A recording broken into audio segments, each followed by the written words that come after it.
বৈদেশিক সরকারের এই প্রবাসী সরকারের সামরিক উপদেষ্টা করতে হবে।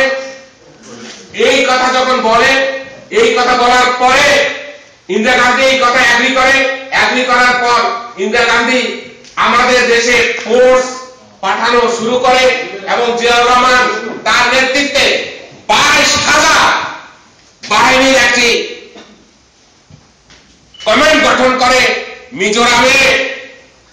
সেই বাহিনী নিয়ে সরাসরি ঢাকা আক্রমণ করার জন্য প্রচেষ্টা শুরু করে। সেই প্রচেষ্টার মাধ্যমে ধীরে ধীরে মুক্তি বাহিনীরা বাংলাদেশে আসে, দেশে যুদ্ধ হয়। সেই যুদ্ধের ফলে বাংলাদেশ স্বাধীন হয়। সেদিন শেখ মুজিবও ছিল না, তার পরিবারেরও কেউ ছিল না।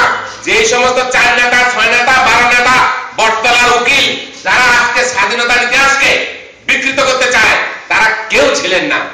একমাত্র জেনারেল জিয়ার সাহসিকতা সারা বিশ্ব যুদ্ধে সম্পৃক্ত হয় এবং ইন্ডিয়া আমাদেরকে সহযোগিতা করে।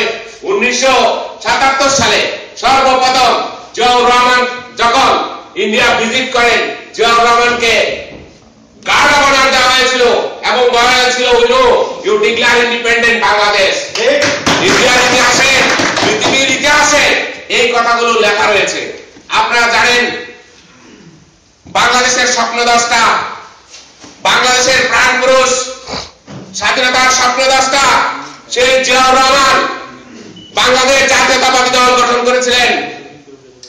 আমরা এমন এক জাতি হব, আমরা এমন এক দেশ হব যে দেশ বিশ্বের দরবারে মাথা উঁচু করে দাঁড়াবো। সেই জন্য জাতীয়তাবাদী শক্তিকে একাত্র করার জন্য সমস্ত রাজনৈতিক দলকে তিনি